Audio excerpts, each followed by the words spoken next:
I was worried about what other people thought. I was trying to get what they wanted, what was missing, what I didn't have, instead of realizing I am happy, healthy, wealthy, and worthy. What am I doing to interfere with it? That shift in my paradigm changed my life. I no longer lived in that world of not enough. I live in a world of more than enough. It's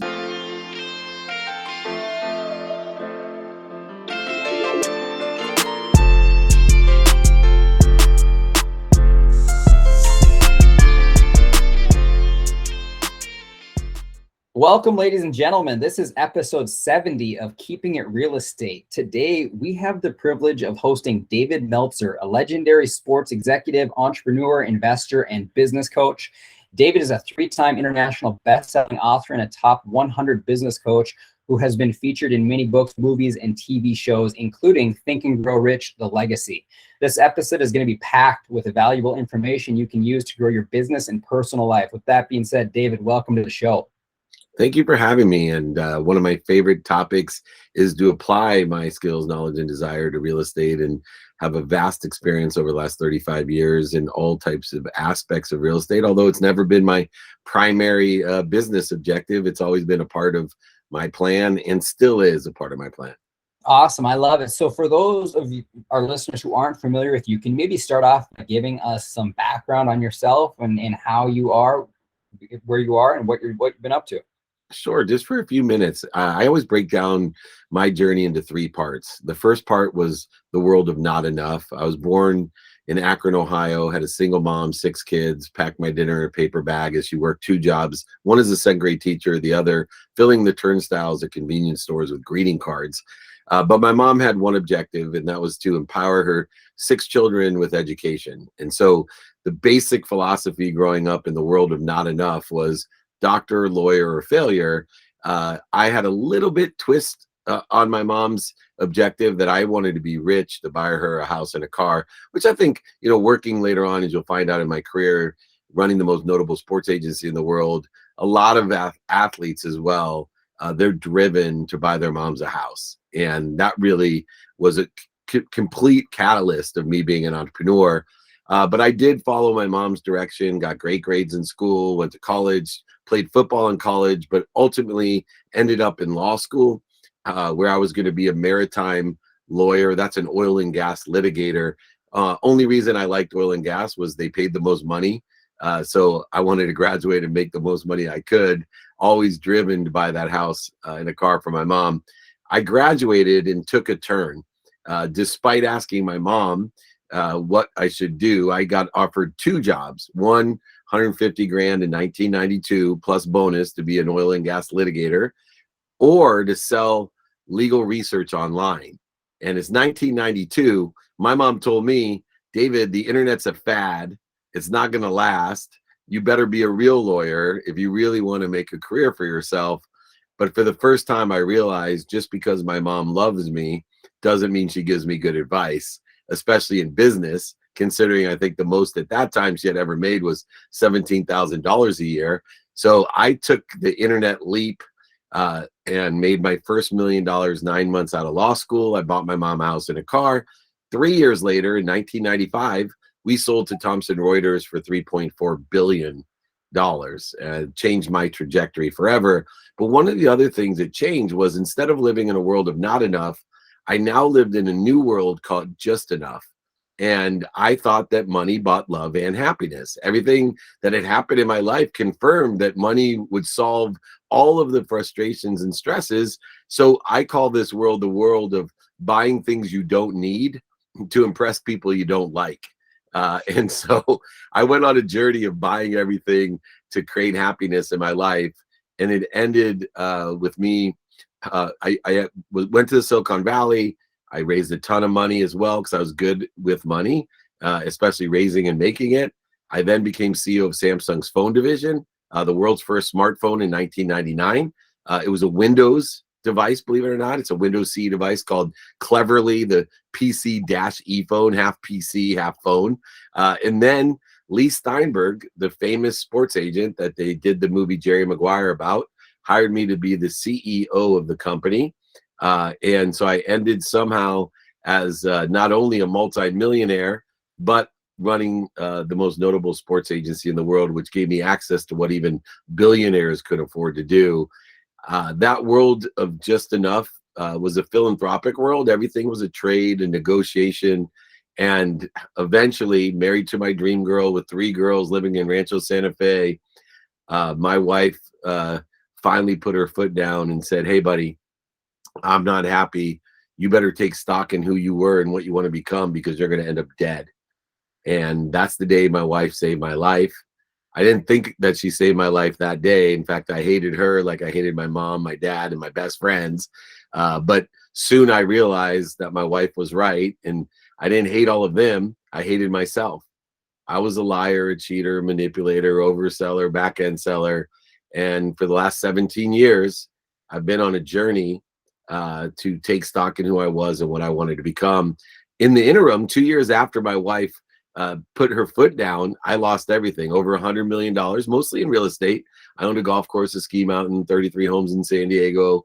Didn't understand financing or private banking very well, to the respect of real estate. And when I had my funds cut out from me, even though I had huge amount of equity in a lot of properties, I learned a valuable lesson to ask for help. And so over the last 17 years, I've written several books. I speak around the world. I coach people. I've made my money back, and through humility of asking for help and teaching people myself, reading a lot of books. I have TV shows, movies, everything like you said, from Think and Grow Rich to Legacy to Beyond the Secret to World's Top Motivators, Elevator Pitch, 2-minute drill, Office Hours, the Playbook. All though one mission, Dan, to empower over 1 billion people to be happy, to teach people to make a lot of money, help a lot of people, and have a lot of fun.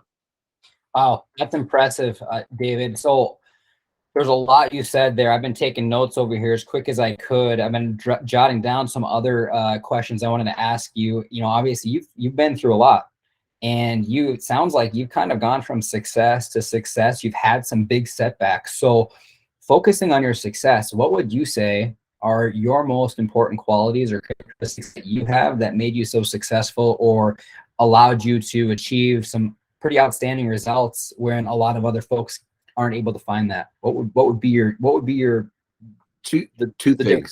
Yeah, I'm obsessive, compulsive, and consistent. Meaning, I am one of the most consistent people you will ever meet.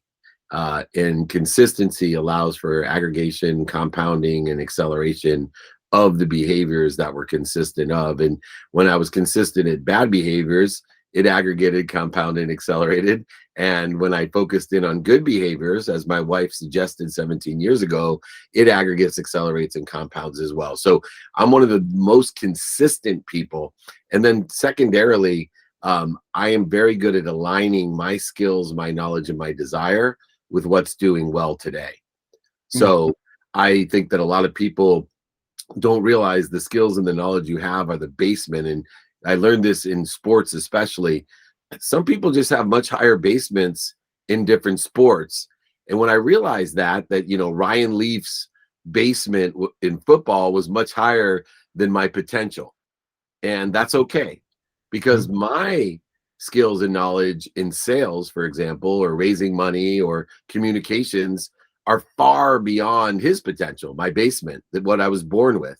And so I think utilizing the consistency that I have with aligning the skills and knowledge and desire with what's doing well today has really afforded me great success in all that I want to manifest, or all the objectives or trajectories in my life. And those two things have been a superpower for me in everything that I've been able to do. Gosh, I love it. Yeah, I think that in my life, I'm thinking about what you're talking about and how can I relate. What do you do when you are obsessive, compulsive, consistent, you're headed down a path, and that emerging market or that new thing that is doing well today starts to not do well? Do you change? Do you continue to push through? Or you have anything like that you can think about? Absolutely. So I've created, and I'll send this to your entire community, 5 daily practices. You see, when we understand what's happening is a lot of people are like a race car. I'm losing my mind, of a strip car, whatever they call them, the drag racers. Thank you. They're like a drag racer, right? They go consistent, persistent in the pursuit of their potential, 220 miles every single day, and they're not making any adjustments, so that when COVID hits, all of a sudden they got to make a sharp left turn. But guess what happens? When you're moving 220 miles an hour every day and you got to make a sharp left turn, you crash and burn. And that's what I did in my bankruptcy, losing over $100 million. What I learned was, what if I utilize daily practices that were in a trajectory each day of what I think I want, not what I'm certain I want, what I think I want. So I have these daily practices that say, I'm going to do, say, think, believe, and feel what I want today in a trajectory of what I think I want in the future, by giving the meaning, the light, the love, and the lessons of my past in that trajectory as well. So many people punish themselves or interfere or limit themselves by giving the wrong meaning to their past. They're victims, they're punished. See, I'm promoted and protected at all times because I'm giving meaning of my past in a trajectory of what I think I want in the future, by knowing what I want, who I can help, who can help me, and how best to get it done. And then the ultimate confirmation of this process of daily practices and the trajectory of what I think I want is prioritization. I can always tell you when someone's going to be successful because they know what to do now and know what to do next. Regardless of whether it's COVID, regardless of whether interest rates go up to 8%, regardless of who's president, they know exactly what they want, who they can help, and who can help them, and how to get it done, which means they prioritize each day, giving the meaning of the past, the lessons, the light, and the love, and a trajectory of what they think they want in the future. Therefore, they're going 220 miles an hour, but each day slowly adjusting as things happen, so that they're becoming greater in the adaptation to the exterior or the outcomes without attaching their emotions, and they are utilizing the enjoyment of the consistent, persistent pursuit of their potential. Damn, that is very well put, David. I don't know if I've ever heard it like that, and it definitely hit me in the right way. So I appreciate that information very much. When you say your wife saw that you were running so fast, if you didn't make a change, you'll end up dead. What was going on in your life at that time, or what did she see in you? And then how did you make those changes? Yeah, well, they were, and this was probably the smartest thing. The changes happened slowly, right? I didn't tell my wife I was going to change overnight, but I had surrounded myself with the wrong people and the wrong ideas. I was doing the wrong things. I was having the wrong behaviors. I was interfering with my potential by trying to get more happy, more healthy, more wealthy, and more worthy. I wasn't living with gratitude. I wasn't living with forgiveness. I wasn't being accountable. And I certainly wasn't effectively communicating or living my life in inspiration. And so what happened was, when my wife told me she wasn't happy, she was leaving, that, I had 3 daughters under 10, that I was going to end up dead. This was the catalyst for me to take stock in who I was and to live my life with gratitude, forgiveness, accountability, and inspiration, to understand that I had to change who I was surrounding myself and the ideas and the practices I was doing, saying, thinking, believing, and feeling all the wrong things. I was worried about what other people thought. I was trying to get what they wanted, what was missing, what I didn't have, instead of realizing I am happy, healthy, wealthy, and worthy. What am I doing to interfere with it? That shift in my paradigm changed my life. I no longer lived in that world of not enough. I live in a world of more than enough. It's no longer a zero-sum game. I don't trade and negotiate. I don't give to receive. I live in a world of a value-add game of more than enough of everything for everyone. And therefore, each day, I know I am that I am, and I try to identify what I'm doing to interfere with it. The first thing, though, that I did, because I know that was very theoretical and philosophical, I fired 3 people from my life that had been friends for a long time. And this was my wife's idea. And one of the dictates of my wife in order to stay married was, I will give you a chance to grow and learn because I love you so much. But these 3 people, you call them right now. No time to think or argue. You tell me right now, call them and say, hey, man, you're fired. And I did. I called them and said, this isn't about you. This is about me. I don't like myself when I'm around you. You are no longer in my life. I only wish you the greatest happiness and love. but it's Wow. going to be without me. And that one little change made a significant difference in the trajectory in which I lived. Dang, dude, that gave me chills. That's awesome. Your wife, you guys are still together, or? Yeah, 25 years. I've known her since the fourth grade. Hated me. I always tell people she hated me from the fourth grade till I was 26, and then loved me from 26 to 30. Hated me from 30 to 36, even though we were married. And now I'm 55. So for the last 19 years, I have been the best husband I can be, and I have to pat myself on the back. Here I'm 55 years old today. Not actually today, but this year I am, and I'm the best husband I've ever been, and I am a damn good. I wish I was good at everything else that I am as being a husband today, but I certainly wasn't for a lot of years.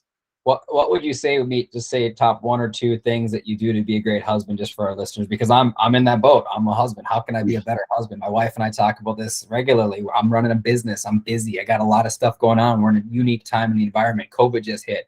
What do you do to make your relationship amazing? Well, the first thing is, and I think it's the most powerful, I look for what I want in my wife. Simply put, I used to think, my wife was a B word when I was late, right? And now my wife's the queen bee. I look for all the things, I'd go away. I travel 200 days a year. I would go away and think about how much I love my wife, how much I miss my family. I would be sick in my stomach. The longest trip home was always flying home from like Korea or Europe or somewhere. It was so long because I couldn't wait to get home. But the minute I got home, I'd see like shoes on the stairs and I'd ruin everything. Right. I'm like, wow, how could you leave the shoes on the stairs? And it would just spiral. And meanwhile, for the last, 6 days in Korea, all I could think about is how much I am, how lucky I am, how much I love her. So once I, in my mind, said, I'm only going to look for what I want in my wife, and I started getting more of what I wanted in my wife, the queen that she is, the gorgeous, unbelievable, humble, beautiful, luckiest thing I've ever done. And that's what I get from my wife. And then the second one is just being honest with yourself. I think that as husbands, we lie to ourselves and say, I'm doing this for her, right? I'm doing this for the kids. Bullshit, right? Be honest with yourself. If you were doing it for your kids, then you would be with your kids, figuring out how you could do it without missing to be with your kids. So I stopped lying to myself, and I make, my non-negotiables for my marriage are, number one, my health. So I take care of my health, minimum of an hour a day, and then my family, then the activity I get paid for, not the activity I get paid for, then my family, then my health. Turned it upside down. It's health, family, activity I get paid for. Wow. I love it. You're speaking right to me. I travel a lot too. I come home from a business trip and I'm like, how is the house this dirty? And it's like, why does the house is dirty, Dan? Like, does it really matter if the house is dirty? Give the kids 10, 15 years. There won't be anything on the floor to be all spick and span perfect. Let's focus on just having a great time and what you do love about the family. So that's huge. Yeah. Yeah, shifting a little bit here. I like to learn and dig into where people had lessons. You said you lost everything financially. I'm assuming you're saying. Yes. How long ago was it? What happened, and how did you get through that time? So it was 2008, Mm. and I owned a golf course that we built for 12 million. What the eighth best new golf course, Sam Snead only designed course. I owned a ski mountain as well in Montana, and I over leveraged myself to build, convention centers, hotels, real estate around the real estate I owned, and I borrowed against it. And utilized a lot of that money in the development, but also to purchase more real estate. And I had some really great real estate. My problem was I got into a lawsuit, and I let my ego get in the way of the lawsuit. I bought a condo conversion from a friend, a neighbor, who, with good intentions committed fraud. He thought he would have the white paper done, and he kind of told me it was already done. And he tried to help me through it, but it ended up a complete mess.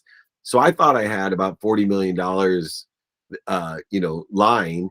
And 2008 happened, and my private bank decided, they weren't going to let me borrow money, even though I had the equity, even though, they were going under. So, when you have that many moving parts and cash flow is an issue and you start looking for money, and it's 2008 and it dries up overnight, the financing capability. Pretty soon you find yourself upside down with over $100 million in debt, and with a tremendous amount of equity, and everything just spiraled. And even though I had a great job, I was running the most notable sports agency in the world. I was making good money, but that's nothing compared to the money I had made and what I was making via all the properties and everything. And I couldn't unravel it fast enough. I still, today, I would tell you my biggest mistake I made or lesson that I learned was I should have asked for help. You see, I made all that money thinking I made it myself, and I didn't. I didn't make it myself. I have faith. There's something bigger than me, something omniscient, all powerful, and all knowing that loves me more than my mom. But my low point, my basement was 2008, when not only did I go bankrupt and lose everything, 33 homes in San Diego alone. I had to move to a rented house with rented furniture and one car in Orange County. But imagine this, going bankrupt, losing literally everything, but then having to go tell your mom that you're bankrupt, right? Remember, the only reason I wanted to be rich was why? I wanted to buy my mom a house, right? Yeah. So I go tell my mom I lost everything, and I start crying. I'm 38 years old. I start crying, and I said, Mom, I lost your house because I never took my name off of title. You have to move. Yeah. And I thought this was the epitome. I thought that was it. And I'm bawling. And my mom's like, are you okay? I'm like, no, Mom, I'm fine. I go, I'm so sorry. Did you hear me though? You have to move. She said, sweetheart, I heard you. Do you need any money? I said, Mom, I think you're in shock. Mom, I lost your house. I lost your house. You have to move. I heard you. I love you. We'll be fine. Right? I get choked up. It's been 17 years or whatever. Well, 2008 is now 15 years since then, 17 since my wife. I still get choked up because I witnessed unconditional love, right? That I thought I had bought the love from my mom. I have 5 siblings that are extremely successful. I thought I was the favorite because I bought her that house. No, I wasn't the favorite. My mom was such a great mom. She made all of us feel like the favorite, and she just unconditionally loved me no matter what I bought her or what I had. I was still, right, protected and promoted by that love. And that day just really inspired me that I was going to live my life in a different way. Man, that's powerful. Your mom is an amazing, amazing woman. What a unique person. No wonder she's raised kids that are all successful and are getting after it at life. When you went through this, what happened with you and your wife? I'm just curious, family-wise, how did that unravel? It's pretty funny because, my wife 2 years earlier kind of put me on the right direction. My wife was terrified because I wasn't.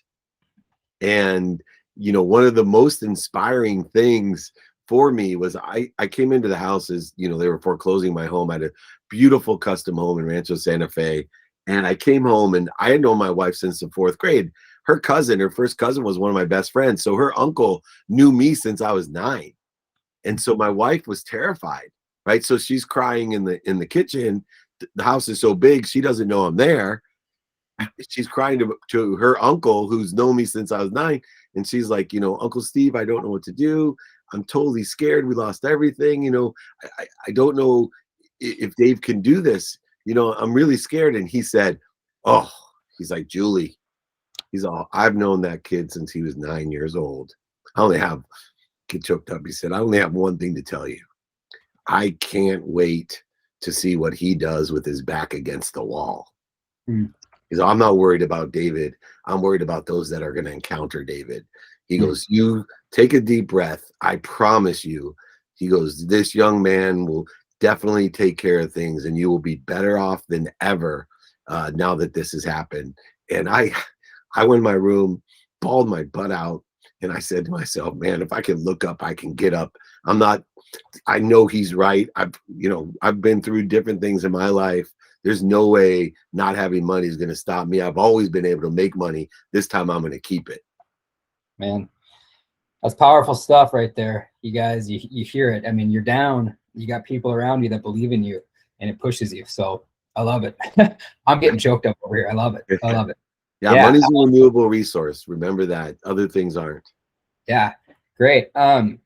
Okay, so let's talk a little bit about your business now. You're a business coach.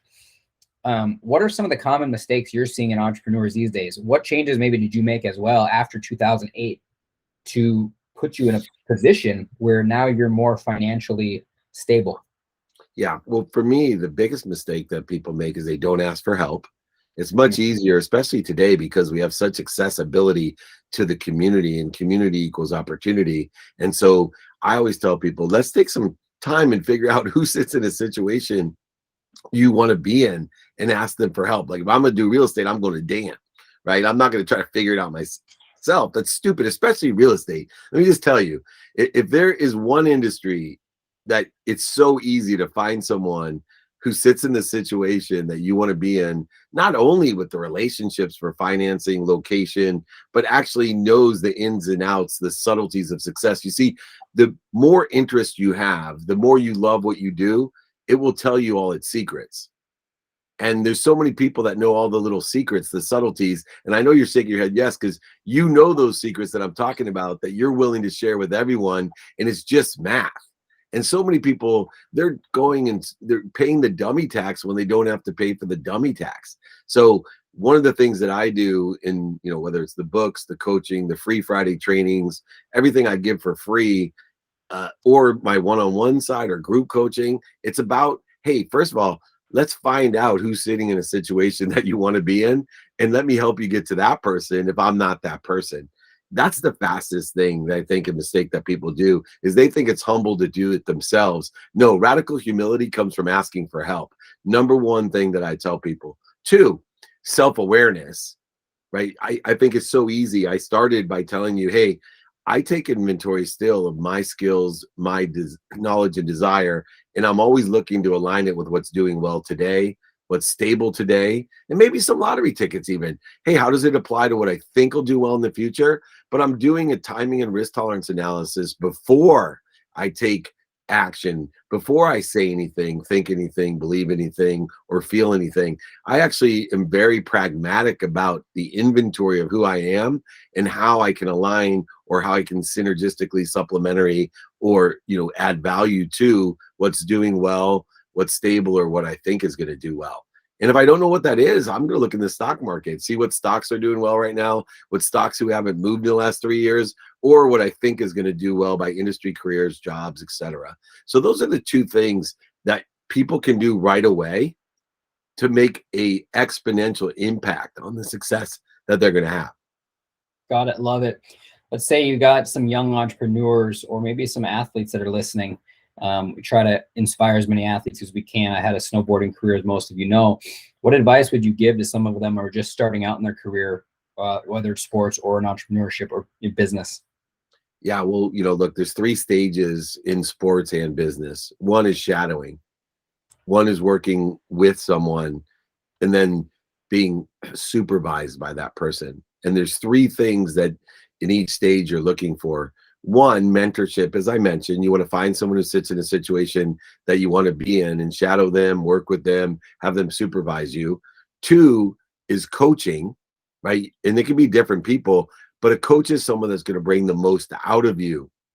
And so you want someone that's going to bring the most out of you. They may not know how to snowboard like you know how to snowboard, but they're going to bring the best out of you and coach you so that you can figure that out with the mentor on how to get to where you want to be or better. And then find great teachers, people who can explain what the heck the mentors and coaches are trying to tell you, because there is a differentiator of someone who is a good teacher who can explain simply how to put your foot in that angle or what they mean when they say lean against it or for it or through it, whatever the terminology is. I see so many people not look within the context of these 3 areas of mentorship, coaching, and teaching, and having those people at the very beginning, especially athletes. And you'll get this. I'm always amazed when I coach a lot of big athletes in business, the Michael Chandlers of the world, Austin Ecklers of the world, the Hall of Famers of the world. The list goes on and on. But it amazes me when they first stop participating or competing. I'll be like, hey, you really got to get a coach for business, right? For real estate. And they're like, what? Because real estate's a big area that athletes love. They're like, what do you mean? I was like, dude, You've been playing football since you were 5. Have you, you're 38 years old today. In those 33 years, have you ever played football without a coach? No. Oh, so you're now going to enter real estate thinking that you don't need a coach anymore for what you're doing. It was just specific to football, right? And it really hits home because they literally all say, "Oh wow, I never thought about it that way." Yeah, why do you think you have a coach in sports, right? The same reason you should have a coach in business, same reason you should call Dan if you want to be, real in real estate, because he's done it. He's paid the tax. He had coaching, mentoring, and teaching along the way, and he's successful at what he does. If you want to be in the situation he's in, ask him for help. That's the simple solution to a lot of people's problems.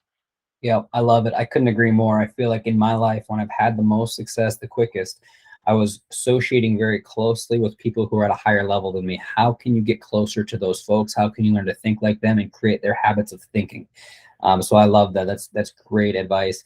For those who are listening, who are going through a tougher time, or maybe they can see some headwinds with this looming recession and what may come, what would you tell them now? What would you say to them to have them get ready and advice for them?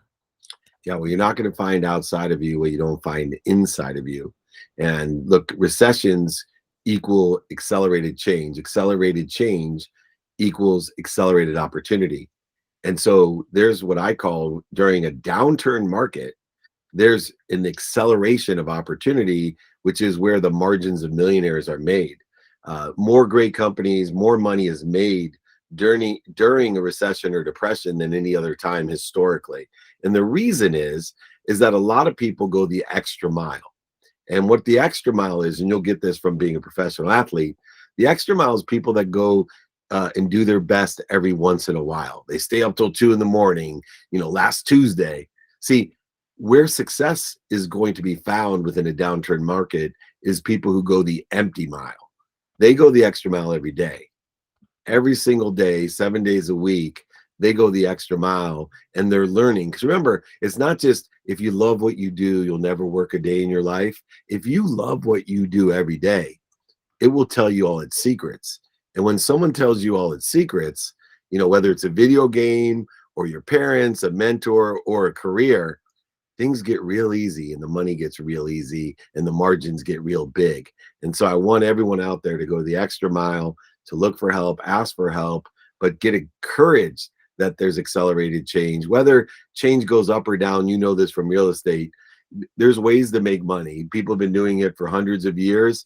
There's tons of people that will tell you, hey, if the market goes up, this is how you make money. If the market goes down, this is how you make money. And I've been around the best, like Kent Clothier and Bobby Castro and some of my great friends that, they make it real simple. Right now I'm into cash flow. If something's going to cash flow today, it's going to cash flow in the future.